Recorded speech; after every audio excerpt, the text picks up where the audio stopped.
The rest of the story. When Raymond Floyd was one of the hottest young players on the professional golf tour, he loved off-the-tour, big-money gambling games, even more than professional matches. Friends in Dallas would arrange high-stakes shootouts with amateurs, always handicapping himself in some way to even things out. But then one day, some Texas gamblers got together, and they proposed a no-handicap game to Ray Floyd. They told him that he could play this non-touring pro toe-to-toe. Some fell out in the boondocks. Ray's hometown Tennyson Park crowd would be able to bet all of their money. Ray said okay.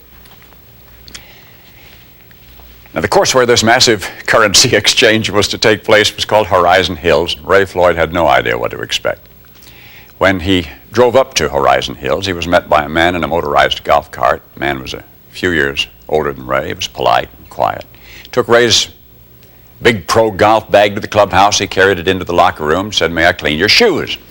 And Ray nodded. And by the way, asked Ray, "Who is this guy I'm supposed to play?" And the man said, "I am." Ray's incredulous. "You? What do you do?" And the fellow explained that Horizon Hills was not one of those big clubs. He had been hired there a while back as a handyman, $30 a week. Now, he was sort of a combination of everything, cart man and shoe man, clubhouse man. Well, Ray Floyd shook his head, trying to suppress a smile. He'd have something to eat, he said, and they could tee off at 1. In the interim, one of Ray's hosts asked if he'd like to take a look at the course. Ray said, "What for? I'm playing the Shoeshine boy." But one question lingered in the visiting pro's mind. Rich gamblers from Dallas would be betting on him, but who on earth would be betting on this other fellow? The answer was local cotton farmers. They loved to wager. They threw C-notes around like candy wrappers at harvest time. They liked this cart man from Horizon Hills. At 1 o'clock, these same farmers piled into their beer-laden pickup trucks. They converged at the first tee. Never one to pass up a sure thing. Ray bet a ton on himself. The game is underway. Well, I tell you, that was quite a sight. Here are these two golfers battling it out under the Texas sun, the famous pro and the local nobody, pursued by a raucous throng of pickup trucks rumbling down the sides of the fairway. As he might have predicted, tour pro Ray Floyd shot a blazing 67 that afternoon. 4 under par. His competitor, the cart man, shoeshine man, clubhouse man, shot a 65. He beat the wide-eyed, drop-jawed young star of the professional golf tour by a comfortable 2 strokes. Ray wanted to play another 9, but his victorious opponent had other duties. He had to put the carts up and clean the members' clubs and brush and polish their shoes. As the man walked off into the bag room, Ray Floyd stood there scratching his head. He was wondering how long it would take for fame to catch up with an anonymous, tremendously talented 20-odd-year-old shoeshine boy named Lee Trevino. Of course, you know, but then you know the rest of the story. And now the rest of the story. Lee Trevino was born into a poor family in Garland, Texas. Lee's father abandoned his family when Lee was just a child.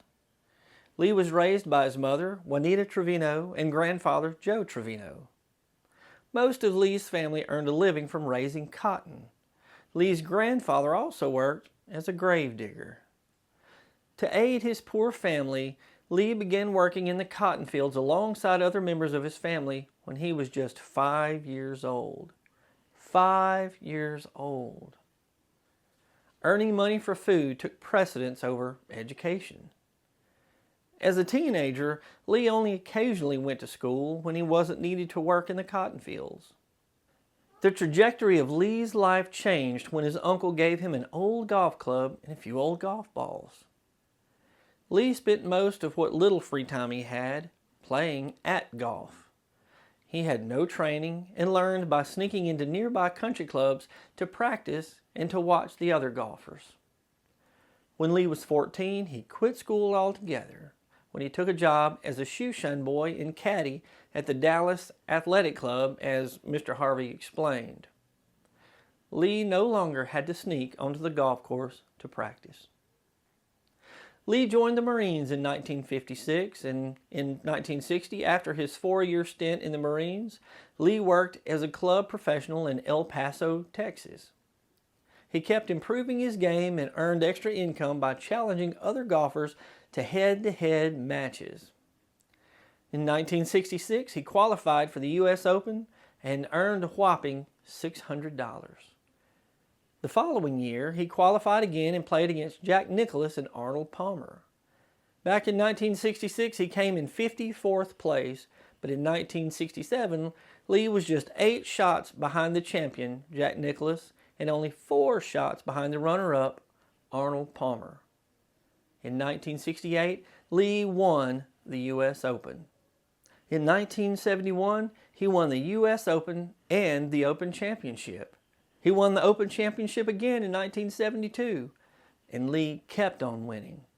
In total, Lee has won 6 major championships, 22 PGA Tours, and a Players' Championship. A string of advertising and endorsement deals followed, including his own video game.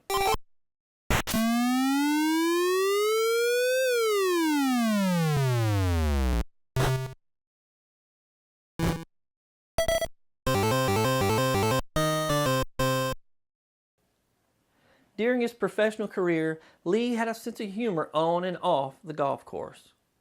At first, people didn't know what to think of him. He recalled, "I played the tour in 1967 and told jokes and nobody laughed. Then I won the Open the next year, told the same jokes, and everyone laughed." Lee once told a reporter, "I've been hit by lightning, been in the Marine Corps for 4 years, I've traveled the world and been about everywhere you can imagine. There's not anything I'm scared of except my wife." You know, Lee even appeared as himself in the golf-themed Adam Sandler film called Happy Gilmore. Yeah, right. Grizzly Adams had a beard. Grizzly Adams did have a beard. Through golf, Lee was able to break the chains of poverty, but Lee's success was not just a combination of talent and luck. He practiced for many years before becoming a professional golfer. So what does it take in life to become proficient at anything? Practice, persistence. You don't have to win the U.S. Open or become filthy rich to be a success. Just be like Lee. Keep at it, do your best, and always keep a sense of humor. I'm Brad Dison, and as Paul Harvey would say, good day.